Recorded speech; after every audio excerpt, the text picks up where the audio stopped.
Aku tuh pengen tanya sih, kalau misalkan di umat Islam itu kan pengakuan dosa tuh kayak ibaratnya cuma ya berdoa aja, gitu berdoa. Gimana cara Romo menjamin kalau misalkan Romo nggak akan cerita ke siapa-siapa?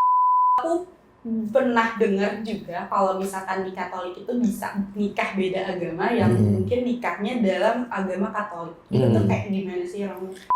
Jadi mantep ya. Jangan-jangan calonmu Katolik ya. Saya dengar nih Romo ini dapat level muri sebagai pemuka agama yang giat olahraga. Ya 2 tahun jadi Romo, itu kan saya ngelihat kok senior-senior saya kok kalau udah jadi Romo kok badannya pada besar-besar. Jadi FOMO. Kita ada 3 orang di sini semua beda agama. Tapi agamanya saudara semua. Di sini ada Katolik, Kristen Protestan, dan Islam.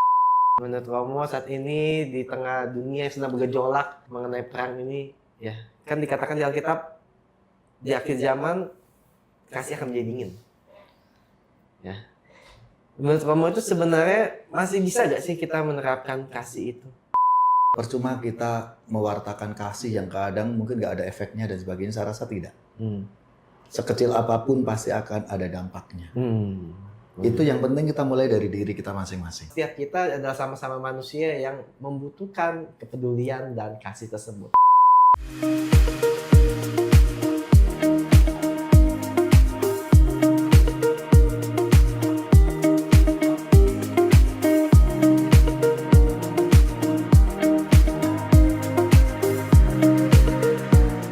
Halo semuanya, selamat datang di podcast Teh Hangat. Saya Kevin Chu, host hari ini beserta sahabat saya, co-host kita, Sevira. dan juga ada bintang tamu yang sangat saya hormati, seorang senior di dalam pelayanan Romo Diantara atau lebih akrab kita panggil Romo Aan. Halo, shalom. Pertama-tama saya mau mengucapkan selamat Paskah kepada Romo Aan, juga kepada semua umat Kristiani yang sedang menonton podcast Teh Hangat. Nah, Romo, izinkan saya bertanya ya, ini mengenai Paskah. Ya. Di dalam prosesi perayaan Paskah untuk Katolik ini ada sedikit perbedaan sama Kristen Protestan. Kalau saya Kristen Protestan ada Jumat Agung, Paskah. Tapi kalau dalam Katolik ada Kamis Putih, Rabu Abu, ya. Ya. Mungkin bisa sedikit dijelaskan ya, buat teman-teman kan juga ada dari umat lain yang pengen dengar gitu. Oke, baik. Kami itu untuk umat Katolik memulai masa Prapaskah itu masa pantang dan puasa mulai hari Rabu Abu. Nah, Rabu Abu itu mengawali seluruh rangkaian kita nanti akan merayakan Paskah dengan kita berpuasa seperti umat Muslim ya selama 1 bulan. Kalau kita 40 hari. Oke. Jadi kita pantang dan puasa. Jadi pantangnya dan puasanya mungkin agak berbeda dengan umat Muslim. Kalau Katolik puasanya Rabu Abu dan Jumat Agung. Oke. Kemudian pantangnya setiap Jumat. Jadi setiap Jumat itu hanya pantang. Jadi puasanya juga tidak lalu nggak makan sama sekali, tidak. Puasanya itu cukup makan, kenyangnya 1 kali. Oke. Jadi yang kenyang 1 kali. Jadi inti dari masa Prapaskah itu kita diajak untuk lewat pantang, puasa, lalu doa, kita derma itu untuk belajar kita mengendalikan diri, lalu belajar untuk kita peduli dengan sesama kita. Maka ada APP, Aksi Puasa Pembangunan. Boys. Gitu. Saya jadi inget nih, bagaimana bahas tadi saya jadi inget. Ini bener banget ya, jadi saya lagi mau pelayanan Jumat Agung. Pelayanan Jumat Agung, saya lagi puasa tuh. Jadi sebenarnya nggak diwajibkan kalau kita Protestan, cuman dari saya pribadi waktu itu ajak gereja sama-sama buat puasa, dan saya lagi puasa. Habis itu mobil saya kena tabrak dari belakang. Itu mungkin pelatihan ya. Mau marah kan? Sama saya gini mikir, aduh, ini lagi mau jalan pelayanan. Pas banget ceritanya. Akhirnya ya udah kita ngalah, kita selesaikan di tempat langsung, udah nggak apa-apa, aman semua. Saya langsung tinggal ke pelayanan. Nah, tapi tentunya ini sedikit beda sama puasanya teman-teman kita dari Muslim ya. Di sini ada Sefira juga kemarin habis menjalani puasa selama 1 bulan. Iya, betul sekali. Iya, aku sedikit kepo sih sebenarnya Romo, karena di sini juga ada teman-teman yang dari Katolik. Nah, waktu pas kita awal puasa, mereka juga ikut puasa. Betul, Mereka bilang kayak, kita juga puasa nih bareng gitu kan. Cuma dari mereka tuh info katanya kayak, tapi puasanya dari mereka tuh katanya nggak boleh makan enak. Mungkin kayak misalnya biasanya teman-teman gue pada makan di sini kan seblak, terus kayak ayam yang enak-enak ya ST. Nah mereka tuh katanya nggak boleh makan itu gitu loh. Mungkin aku mau tanya aja sih, tadi kan kata Romo puasanya cukup makan sekali kenyang. Nah kalau misalkan berarti sekali makan kenyang itu boleh makan enak yang tadi aku sebutkan, yang mereka biasa makan, atau di luar dari makanan enak itu gitu. Jadi itu tadi yang disebut pantang, itu kita berpantang makanan yang mungkin selama ini menjadi kesukaan kita. Betul. Ya itu kan kita harus pantang kan, supaya apa? Bagaimana cara kita mengendalikan? Padahal aku seneng banget loh gitu kan. Tapi aduh aku ini lagi pantang nih kan gitu. Ini tantangannya di situ. Susah ya. Itu dari soal makanan nih. Tapi pantangnya tidak hanya soal makanan. Kadang ada pantangnya gula, garam, sehingga makanan yang manis-manis berarti dia nggak akan makan. Gitu. Makan yang pantangnya asin. Ya udah berarti yang ada mengandung garam aku nggak makan. Gitu. Bukan karena disuruh oleh dokter loh ya. Jadi kalau pantang disuruh dokter beda. Tapi jadi sehat kan kayak gitu ya. Dia udah pantang. Harus diganti pantangnya nggak seperti itu gitu. Misalnya anak-anak nih, kalau anak-anak saya ngajaknya pantangnya selama ini apa yang disukai. Kan main game apa gitu ya. Nah, dikurangin dong mainnya. Gitu. Itu namanya pantang. Gitu. Jadi yang sekarang selama ini aku seneng banget, aku nggak bisa nih kalau nggak WA, nggak main IG gitu ya, nggak main Facebook dan sebagainya. Nah, ada umat yang secara pribadi atau bersama dalam keluarga itu, yaudah yuk kita pantang untuk selama paling tidak dikurangin gitu loh. Biasanya tiap hari seminggu sekali. Gitu. Bahkan ada Romo, aku lagi nggak main IG nih gitu. Scroll TikTok, nonton niatnya gitu.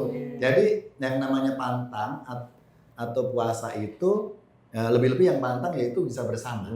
Jadi bisa kelompok, yang biasa satu komunitas, atau yang biasa bareng-bareng gitu ya, atau keluarga gitu. Misalnya nih dulu keluarga saya itu karena suka kerupuk nih, kan namanya orang Jawa ya. Orang Jawa itu kalau makan nggak ada kerupuk itu ada yang kurang.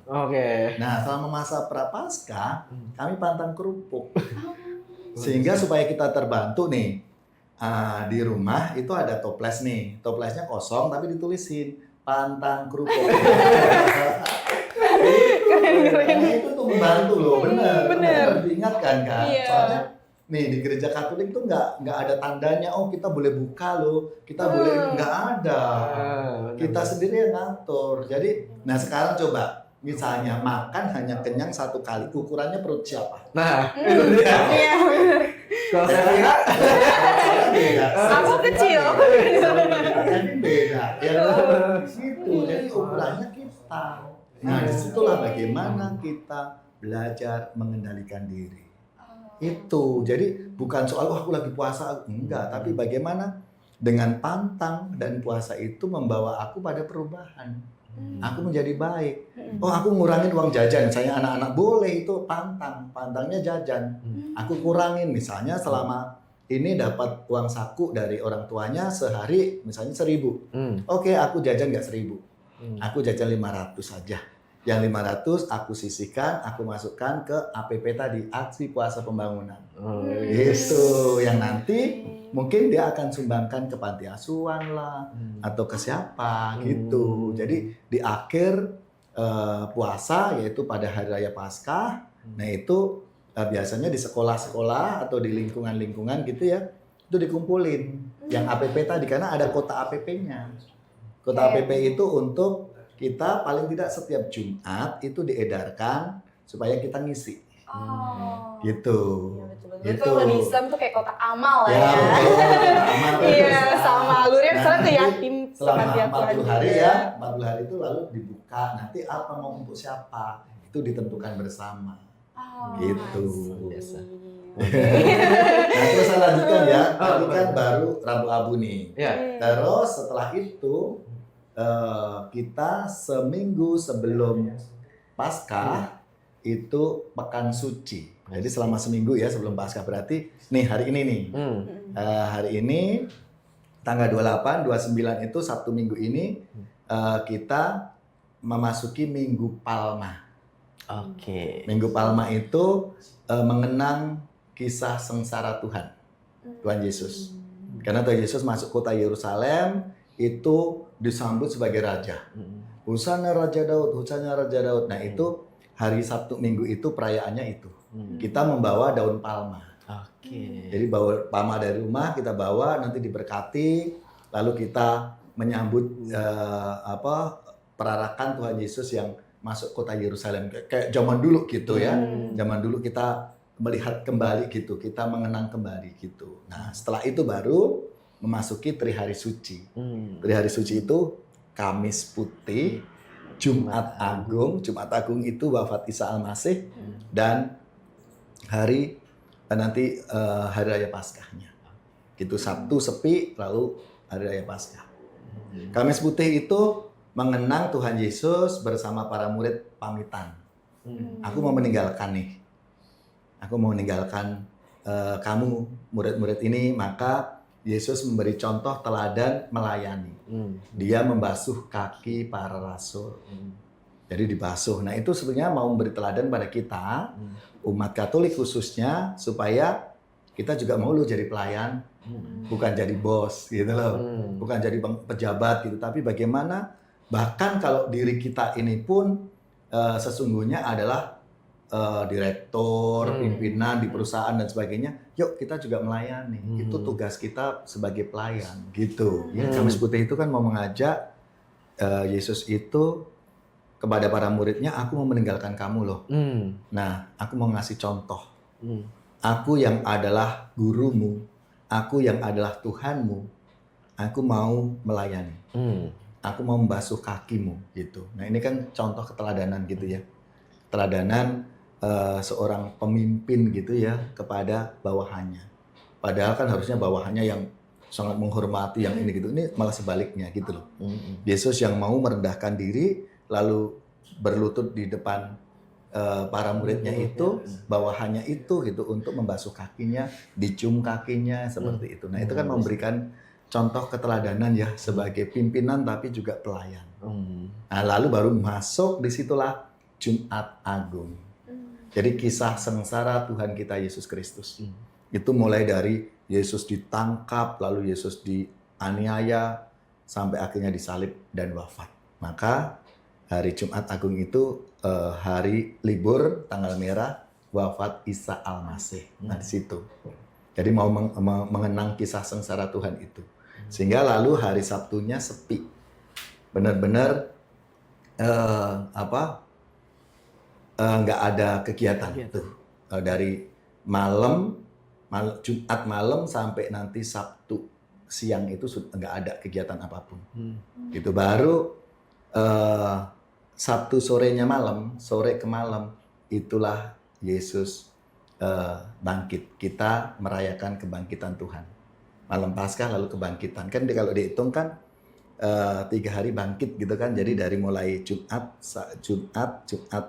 Sabtu, Minggu, gitu. Kan kalau hitungan orang Jawa atau hitungan orang Muslim kan juga hitungannya kan kalau udah sore, udah mulai maghrib itu udah dihitung hari berikutnya, yang seperti itu. Jadi sama hitungannya. Nah situ lalu Hari Raya Paskah merayakan kebangkitan Tuhan kita Yesus Kristus. Itu. Terima kasih Om. Lalu puasanya selesai, boleh pesta-pesta lagi. Saya kira berbelanja lagi. Agak mainnya ya. Nah tadi di belakang, tadi itu saya kira itu cukup banyak pertanyaan nih Romo. Karena dia penasaran. Boleh silakan saya kira. Oke, aku mungkin ini bisa di luar dari pembahasan atau mungkin ada kepleset juga lah ya. Jadi aku mau izin tanya Romo. Jadi teman-teman di sini juga kadang suka ngomong kayak, lu udah pengakuan dosa belum? Nah, aku tuh pengen tanya sih, kalau misalkan di umat Islam itu kan pengakuan dosa tuh kayak ibaratnya cuma ya berdoa aja, gitu, berdoa. Nah, kalau misalkan di Romo ini Katolik. kan katanya pengakuan dosa tuh ngomongnya sama Romo, gitu loh. Cuma mereka bilang kayak Romo itu nggak akan bilang ke siapa-siapa. Berarti nggak, kalau dalam bahasa Gen Z nggak cepu lah ya, nggak cepu, nggak ngomong kemana-mana gitu. Jadi udah cukup misalkan aku dan Romo aja yang tahu gitu. Betul. Nah itu aku lebih pengen tanya prosesnya sih Romo, dan terus gimana cara Romo menjamin kalau misalkan Romo nggak akan cerita ke siapa-siapa gitu. Karena kalau dari aku, dari Islam kan pasti kayak gitu ya, kalau pasti kayak kalau kita nggak percaya dong sama orang namanya mulut manusia kan ya gitu. Ada yang ngomong satu lebih-lebihkan gitu. Makanya aku lebih kayak yang kok bisa Romo nggak ngomong ke siapa-siapa gitu. Lebih penasaran aja sih. Oke, baik. Jadi sakramen tobat namanya ya. Jadi pengakuan dosa itu salah satu sakramen di Gereja Katolik. Kita ada 7 sakramen. Jadi sakramen saat lahir berarti lalu dibaptis, sakramen baptis. Kemudian sakramen komuni. Kemudian sakramen krisma. Kemudian sakramen kalau sakit ada pengurapan orang sakit. Lalu bahwa manusia nggak lepas dari kesalahan dan dosa, sakramen tobat atau sakramen pengakuan dosa. Kemudian orang kan mau berkeluarga, maka sakramen perkawinan. Orang itu nggak menikah tapi mau jadi romo, berarti sakramen imamat. 7. Banyak ya. Aku cuma tahu pengakuan dosa aja. Ternyata luas. 7. Itu sakramen yang tentunya diakui oleh Gereja Katolik, dan 7 sakramen ini yang bisa memberikan adalah seorang imam atau romo yang ditabiskan, yang lain tidak bisa. Karena apa? Romo itu in persona Christi. Jadi tanda Allah yang hadir gitu. Dan kan kita juga disumpah. Ya sebagai seorang imam, waktu kita ditabiskan itu kan kita disumpah bahwa nih punya tugas ini yang menjaga kerahasiaan itu. Ya lebih-lebih sakramen tobat atau sakramen pengakuan dosa gitu. Karena apa? Nggak cukup bahwa orang Katolik itu mengakui dosanya langsung kepada, oh aku mau langsung sama Tuhan, iya. Tapi ada sakramen yang harus dilalui, diwujudkan gitu. Tidak cukup hanya, oh aku berdoa, aku ngakuin dosaku, tapi harus dikonkretkan, aku ketemu dengan Romo untuk menerima sakramen itu. Gitu. Karena nanti setelah itu ada diberi istilahnya denda dosa. Atau penitensi. Ya, jadi denda dosa itu jadi umat mengaku dosanya apa-apa. Nah, kadang kan orang bingung dosanya apa ya? Ada 10 perintah Allah. 10 perintah Allah bicara apa? Jadi kasianilah Tuhan Allahmu dengan segenap hatimu dan sebagainya. Pokoknya percaya pada Tuhan, lalu menghormati orang tua, jangan mencuri, jangan membunuh dan sebagainya. Pokoknya ada 10. Ya. Nah, ini ukurannya. Aku melaksanakan enggak? Kalau enggak ya aku berdosa. Maka aku harus mengaku dosa. Gitu. Lalu ada 5 perintah gereja. 5 perintah gereja itu setiap minggu harus ke gereja. Setahun sekali, ya sekurang-kurangnya setahun kali harus ngaku dosa. Ini kepada Romo. Ya, setahun sekali gitu. Kemudian ada 5 ya, jadi ada 5 perintah gereja ini menjadi ukurannya loh, gitu loh. Sehingga aku kalau nanti aku dosa di hadapan Romo, paling tidak aku ini udah melakukan belum ya kewajibanku, paling tidak sebagai kewajiban lah. Kayak orang Muslim kan ada kewajiban-kewajiban yang harus wajib dilakukan kan. Nah kalau nggak melakukan dosa nggak? Dosa. Ya kan? Nah kalau orang Katolik itu dosa itu paling tidak setahun sekali harus diakukan. Dia harus menerima sakramen tobat. Jadi sakramennya itu, yaitu di hadapan seorang Romo, yang dia akan mengakukan itu, lalu nanti Romo ngasih penitensi atau ngasih denda dosa. Nah dendanya misalnya tadi lagi berantem nih sama orang tuanya, ya kamu harus berarti baikan. Harus diwujudkan itu, benar. Aku kasih denda itu loh ya, kamu baikan, kamu doain orang tuamu. Harus dilakukan, itu dendanya. gitu, nggak oh ya Romo tapi masih apa nggak mau ngomong, nah berarti belum itu, Betul. belum menjalankan dendanya berarti kan gitu. Atau nanti disuruh doa apa gitu, misalnya doa Salam Maria, doa Bapa Kami gitu. Kalau anak-anak mungkin suruh berdoa dulu, terus nanti jangan bohong kan, aku bohong Romo ini, nah jangan diulangi lagi, gitu harus diwujudkan, gitu. Tapi pernah gak sih Romo kayak misalkan kan namanya Gen Z itu punya hubungan pastinya ya, ada lah ya hubungan sama pacar. Nah itu tuh pernah nggak ada hal lucu yang ke Romo mengakui kayak aku sama pacarku lagi berantem nih karena pacarku selingkuh misalkan kayak gitu.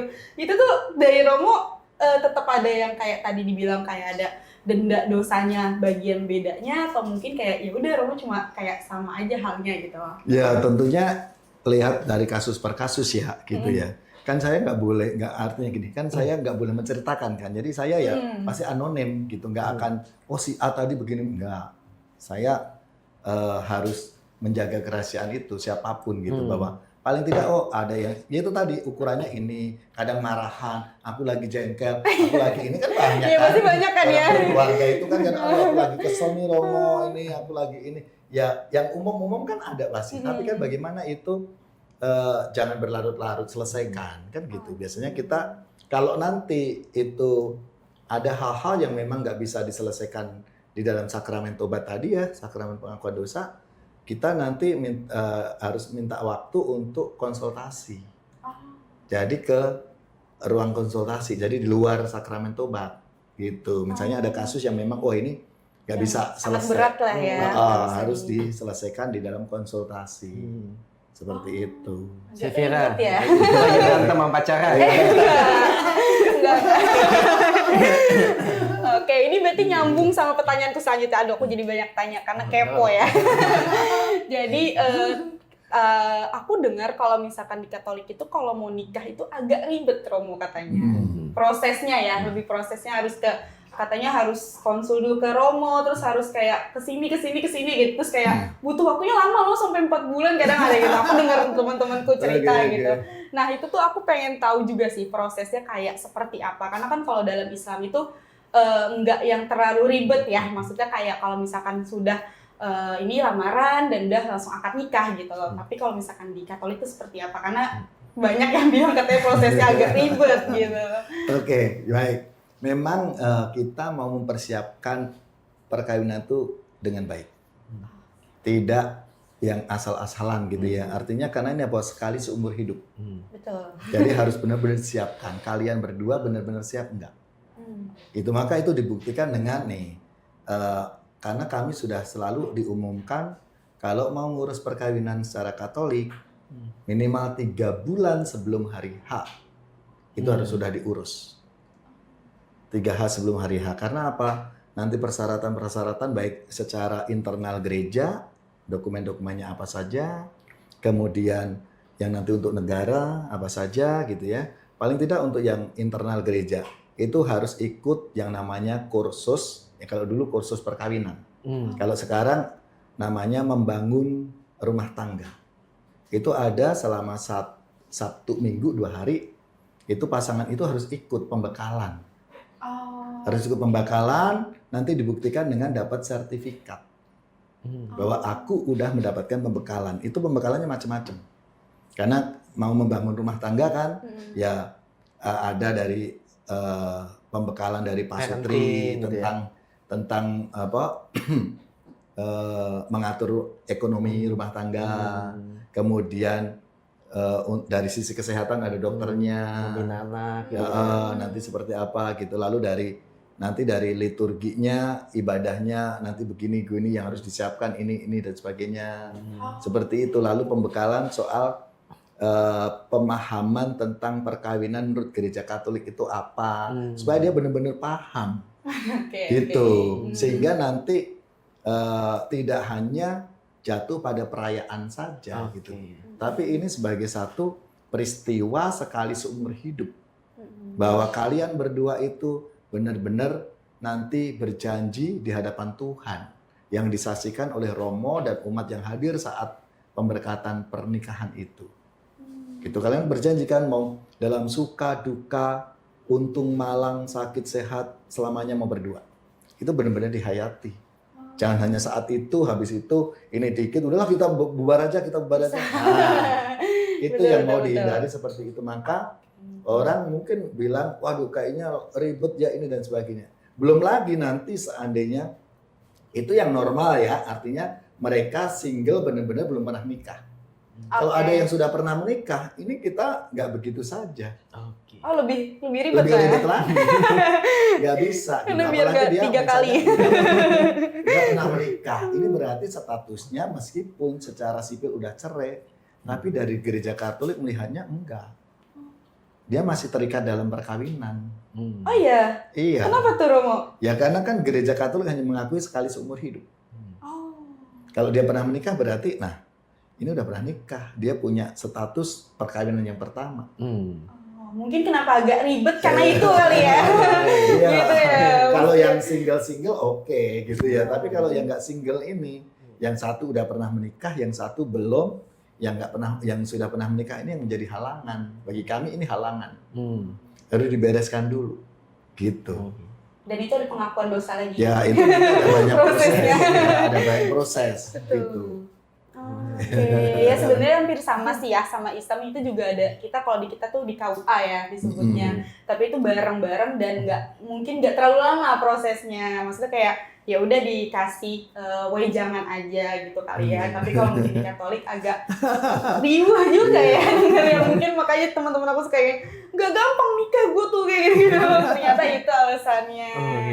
Aku pernah dengar juga kalau misalkan di Katolik itu bisa nikah beda agama yang mungkin nikahnya dalam agama Katolik. Itu tuh kayak gimana sih Romo?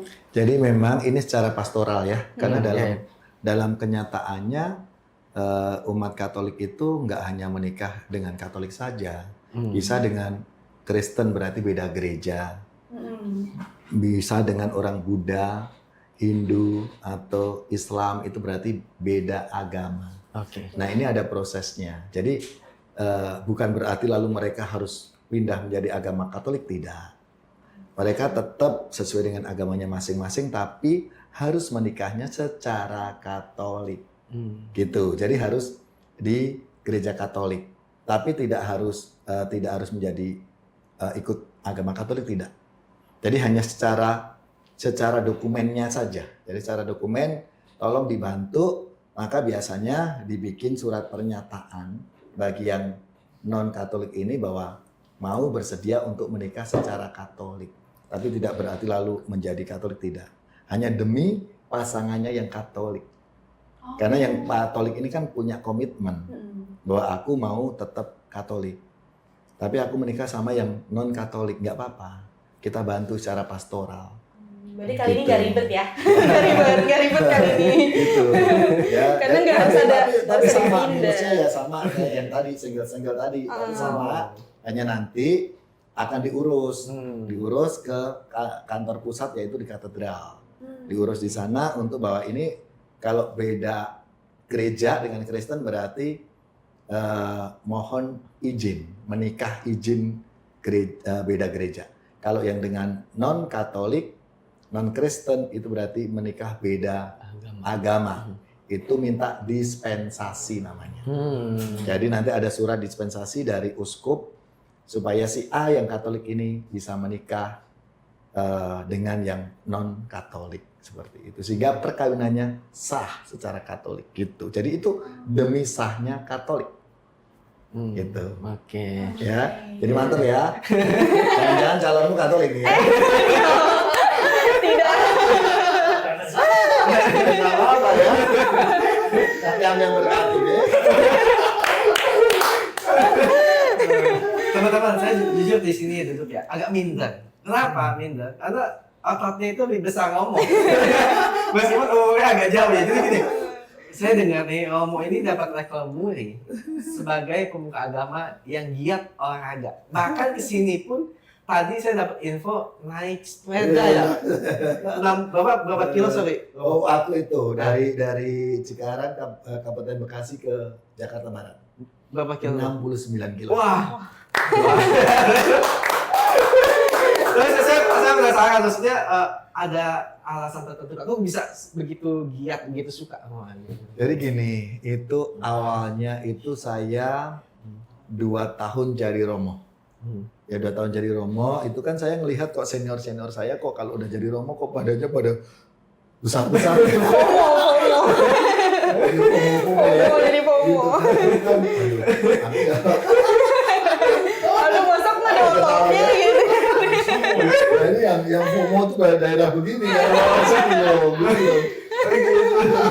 Ada yang bagian perut kan, aduh kok pada gemuk-gemuk gitu kan, aku nggak mau gitu kan. Terus aku tuh dulu gini berpikir, apa ya yang olahraga yang membuat aku nggak tergantung orang lain, aku bisa komit dengan olahraga itu gitu. Jadi karena apa? Yang aku pertimbang, aku basket berarti aku harus ada temennya. Aku main bulu tangkis berarti aku harus ada temennya. Betul. Jadi tergantung teman kan, Iya. volley tergantung teman kan, Betul. bola tergantung teman Iya. kan gitu. Apa yang enggak? Pertama kali dulu aku renang tuh, ceritanya renang. Ya renang deh, aku bayar deh, aku jadi member deh gitu renang. Tapi itu ada godaannya juga gitu ya. Kadang malas, hujan gitu kan. Oh Nah, iya benar. terus akhirnya apa lagi ya? Nah kebetulan saya lagi sedang kuliah di Atma Jaya di Semanggi. Nah di sana itu kan ada tempat fitness kan, ada tempat nge-gym tuh. Nah disitulah saya mulai kayaknya aku mesti ikut nge-gym aja deh. Wis. Bayarnya mahal, kalau aku nggak datang aku rugi. Benar. Make sense. Jadi Ya. awalnya itu aku udah pokoknya ini kayaknya yang akan bantu saya untuk konsisten olahraga. Dan benar tahun 2009 aku mulai dan sampai sekarang. Oke, iya. Jadi member itu sampai sekarang. Jadi. Gitu. Nah, itu yang lalu membuat saya mencintai olahraga. Tapi akhirnya olahraganya tidak hanya nge-gym aja gitu. Macam-macam. Iya, saya sih lihat statusnya main pedal, lari, sepeda. Gengsi banget kamu ini. Jadi Gengsi lalu banget. setelah itu mengenal lari tahun 2014. Saya lari sampai sekarang masih lari. Gitu. Kemudian lalu tambah lagi ya kadang diimbangin karena renang itu bagus untuk relaksasi. Jadi setelah olahraga yang tegang-tegang ototnya gitu ya, nge-gym atau lari itu kan pasti kan bikin tegang semua otot ya. Nah lalu untuk relaksasi ya renang. Seperti itu. Maka renang menjadi apa ya ini aja. Ya, kasih otot aja semacam recovery aja Recovery gitu. ya. Seperti Iya, itu. iya, benar. Kemudian Gimana? Ya. goes pas mulai pandemi itu baru goes. Aku pernah Romo dari rumah aku di Cinere, aku naik sepeda dari Cinere ke Monas. Pulangnya aku nggak kuat minta jemput, akhirnya sepeda aku ditaruh di motor ditaruh motor terus aku dijemput kayak aku udah terus besoknya udah nggak bisa bangun. Dan dari situ aku udah cukup udah nggak mau kayak gitu. Ya sebetulnya ini kan butuh komitmen sih Iya. menurut saya ya. Jadi olahraga itu butuh komitmen. Kalau kita punya komitmen pribadi apapun gitu ya, itu nggak akan kok kita itu tergoda untuk yang lain gitu. Ketika aku ya ini yang saya alami sendiri gitu ya, bahwa ketika aku nge-gym makanya aku ketika pindah pun gitu pindah dari Jakarta ke Bekasi pokoknya aku nggak akan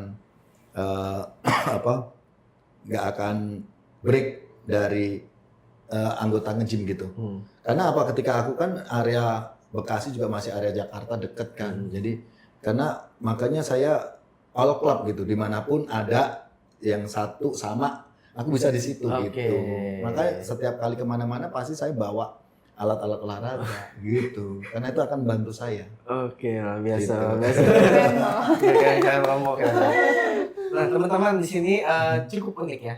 Kalau teman-teman perhatikan, kita ada 3 orang di sini semua beda agama. Tapi agamanya saudara semua. Di sini ada Katolik, Kristen Protestan, dan Islam. Nah, teman-teman, kita sekarang lagi heboh dengan namanya perang.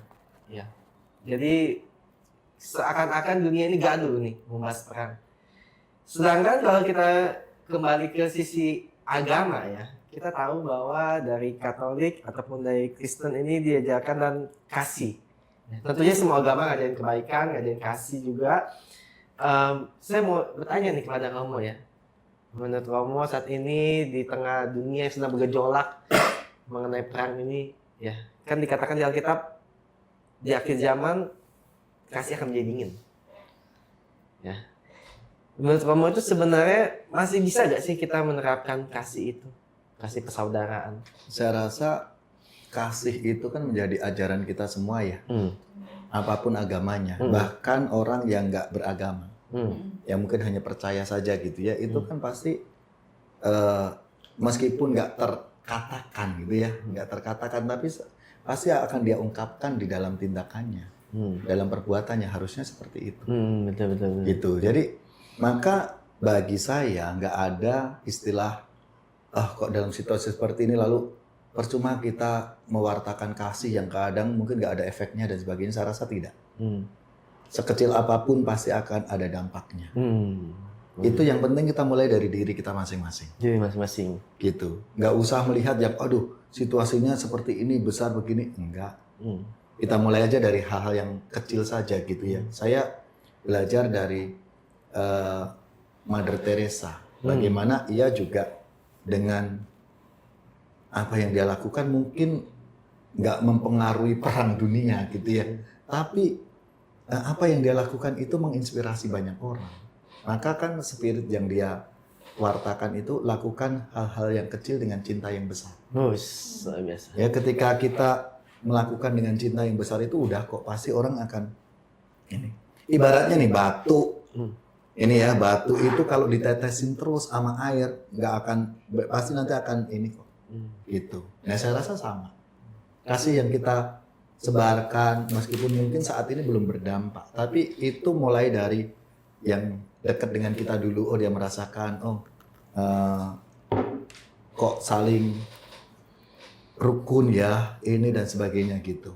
Saya rasa itu. Karena apa? Tentunya kita bicara kalau soal perang-perang banyak faktornya. Tidak selalu apa-apa dengan agama, tapi mungkin faktor ekonomi, faktor teknologi dan lain sebagainya. Saya rasa itu. Atau mungkin karena beda pandangan dan sebagainya. Awang kita aja kadang bisa berantem kan ya. Anak-anak sekolah aja kan berantem. Gitu. Kita sebagai saudara aja di rumah kan berantem juga kan. Beda ini gitu. Tapi ketika kasih itu ya kita ungkapkan di dalam tindakan kita, itu nanti pelan-pelan memberi kesaksian kok. Beri kesaksian gitu. Nah sekarang contohnya kita bertiga begini.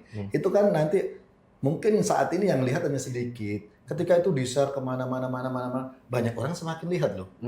Oh ini ya, baik ya kayak gitu. Saya rasa nggak usah kita memikirkan yang nanti dampaknya seperti apa. Sekarang kita mulai aja dari diri kita.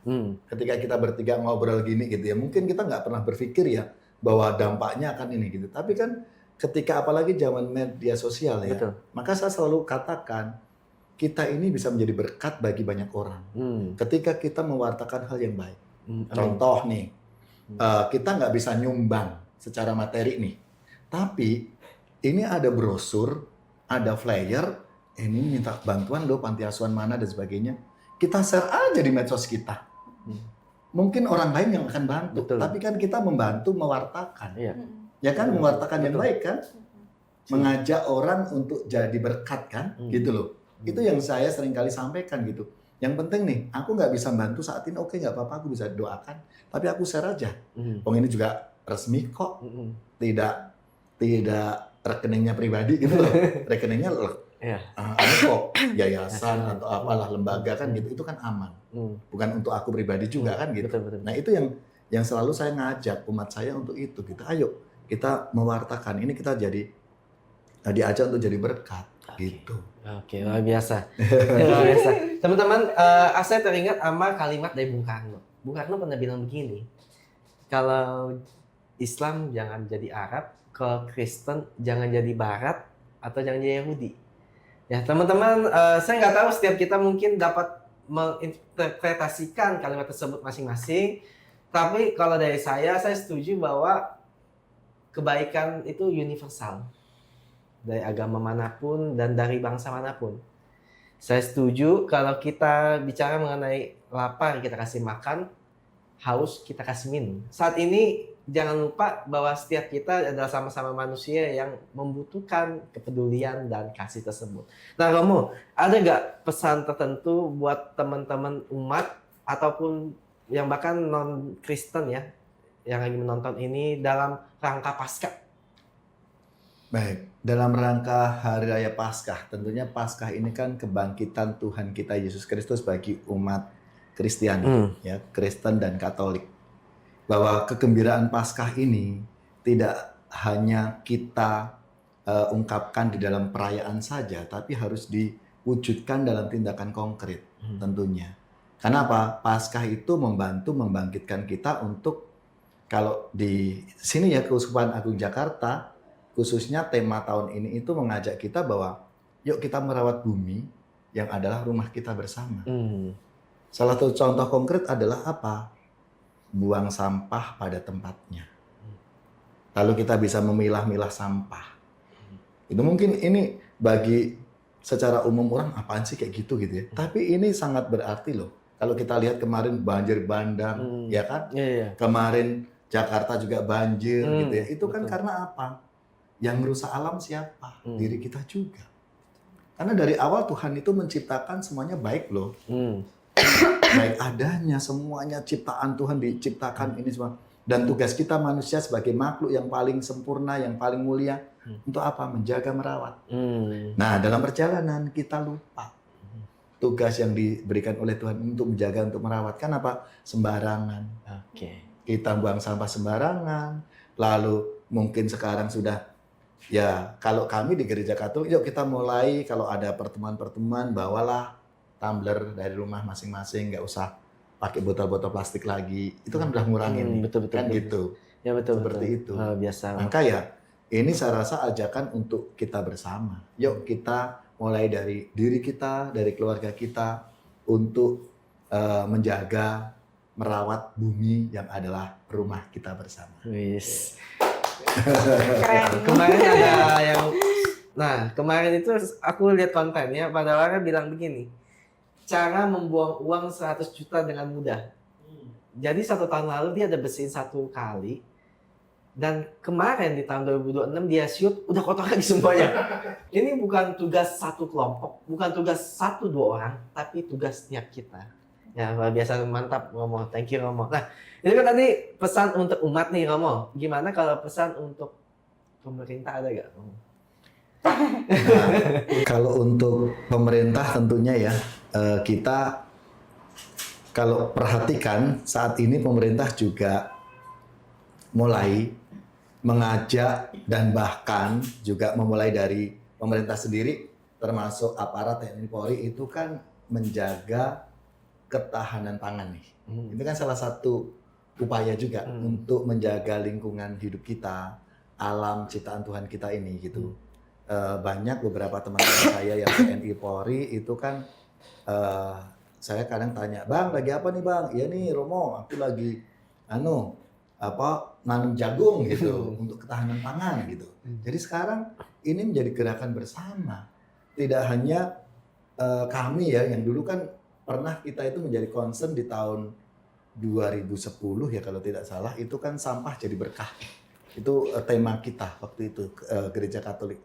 Ternyata dalam perjalanan nggak hanya orang Katolik saja, semua sekarang gitu. Ini karena apa? Artinya apa? Ada satu kesadaran dalam hidup kita semua, masyarakat termasuk pemerintah, bahwa nih bumi kita ini harus kita jaga nih, kita rawat bersama nih.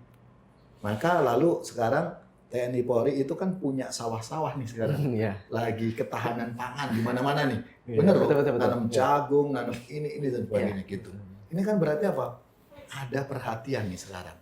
Gitu, menjadi gerakan bersama pemerintah dan tentunya juga masyarakat, dukungan itu. Ini mulai ada satu kesadaran yang dulu mungkin kita nggak pernah memperhatikan itu loh. Bahwa nanam jagung, padi dan sebagainya itu petani kan gitu. Sekarang enggak. Bahkan kita juga diajak yang nggak punya kebun aja tanaman apa? Hidroponik. Ya kan? Tuh, kalau inget di pot-pot gitu ya. Untuk ya kita mulai konsumsi dari diri kita sendiri aja, nggak apa-apa. Itu bahkan akhirnya bisa menjadi sumber ekonomi gitu kan. Makin banyak orang yang melakukan itu. Nah, ini yang harus kita lanjutkan. Thank you Mas Dasyat. Nah, teman-teman, mungkin kita udah di penghujung acara, kita udah selesai, tapi ada kalimat penutup dari Oh, Sevira. Oke, mungkin kalau untuk dari aku ini cuma untuk wejangan sedikit karena tadi udah lengkap banget dari Romo. Jadi kalau misalkan dari aku paling karena masih ada pembedaan agama ya, maksudnya mungkin kayak masih ada yang kayak gua gak mau teman sama agama ini gitu. Dan ternyata maksudnya dalam pendewasaan hidupku yang aku sendiri menjalani, ternyata temen-temenku juga banyak yang kan gitu loh.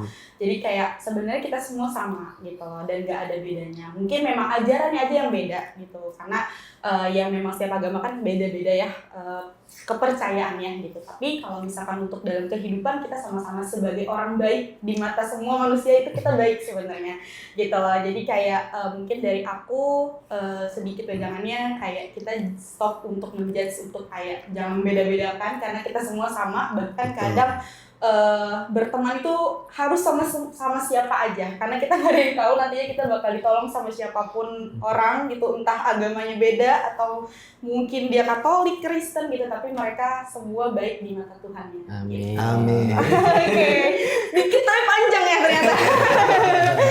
Oke, gitu sih dari aku. Thank you Romo, banyak banget pelajarannya. Ya boy, kita chill dulu. Teman-teman, sedikit tambahan dari saya bahwa jika kita bicara mengenai persaudaraan, kita bicara mengenai kita sebagai manusia, saya setuju dengan apa yang tadi Romo udah paparkan, juga Sevira, bahwa semua harus dimulai dari diri kita. Jadi bagaimana bukan apa yang dari luar katakan, bukan apa yang dari sana bilang, tapi dari hati kita terdalam yang Tuhan berikan, hati nurani kita untuk melakukan hal yang baik, untuk memiliki keinginan melakukan yang baik, dimulai dari diri kita. Teman-teman, kita udah selesai. Jangan lupa untuk like dan subscribe, juga berikan komen. Apapun yang ingin kalian tanya, nanti bisa tulis aja di bawah, akan dibantu jawab oleh Romo juga. Bye-bye. Thank you.